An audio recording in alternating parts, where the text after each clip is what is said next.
was like a tornado. Pieces of the plane were being torn apart. Some people were thrown around pretty good. Then the airplane popped up, and it was just sort of gently rocking in the waves.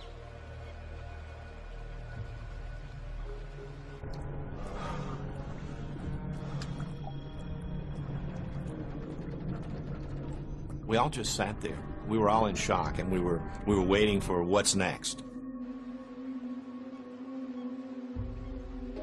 US Airways Flight 1549 was in the air for just 5 minutes and 8 seconds.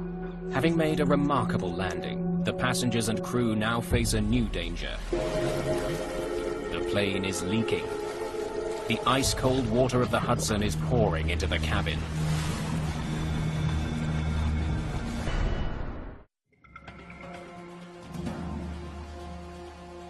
The crew of Flight 1549 has just performed an extremely difficult aviation feat, but they still have more work to do.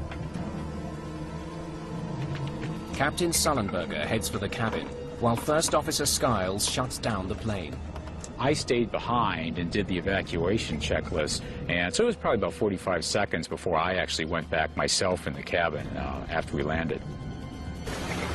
In an instant, the $75 million plane has become an unlikely boat floating down the Hudson River. It's now filling with freezing water. That water was cold. It was very cold, so your feet are freezing. People came to their senses and they said, "Get the doors open, get the doors open." At air traffic control, Patrick Harton has no idea the plane even made it down safely. I didn't think anyone could survive a water landing like that. They got me off position because I was obviously in no condition to work traffic anymore. Harton is led to his union office. Despite his ordeal, protocol demands he recount his version of events. I really didn't want to speak to anyone. I just wanted to kind of hide under a rock. I needed my wife to know what had happened, but I knew I couldn't talk to her because I was pretty much in a fragile state and I didn't want to break down. So I sent her a simple text message. I said, "Had a crash, I'm not okay, can't talk now."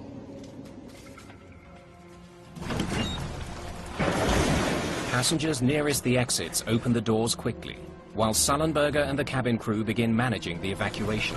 I just jumped up very quickly and started making my way to the emergency door. And so I worked my way out onto the wing, just a few steps to start with.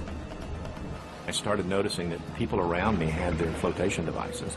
They'd pulled up their seat bottoms, or they had a life jacket that they'd taken. I had nothing with me.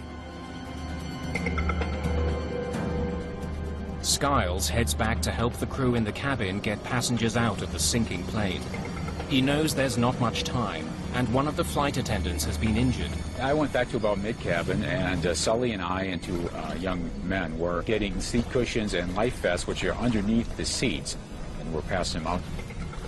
And I'm looking around trying to assess the situation. Is the plane going to blow up? What's the next step? Yeah, there were actually probably 6 or 8 people that went into the water. And they were shivering and they were cold. We started pulling them back up onto the wing. At the back of the plane, water continues pouring in. Passengers are directed to move forward to escape. Go over the seats if you have to. This unwieldy boat won't be floating much longer. We were actually in the water, up to our knees, and it was just absolutely freezing cold. Every part of your body that was in that water just ached to the bone. Come forward! Is there anybody here? We were very confident there was nobody left on the airplane, but what was going on the wings, we just had no idea. Skiles and Sullenberger are the last ones off the plane. I just saw the big splash when the plane just bounced over the water. Small commercial airline crashed into the water. They've been in the water more than 10 minutes already. LaGuardia Airport has sent out an alert to New York's emergency services. In the middle of the Hudson, 155 frozen people hope that help will arrive in time. I saw the first ferry, and I could see the wheelhouse. I felt like, okay, we're really going to be okay. There was a sigh of relief. First on the scene are passenger ferries that have been shuttling people across the Hudson.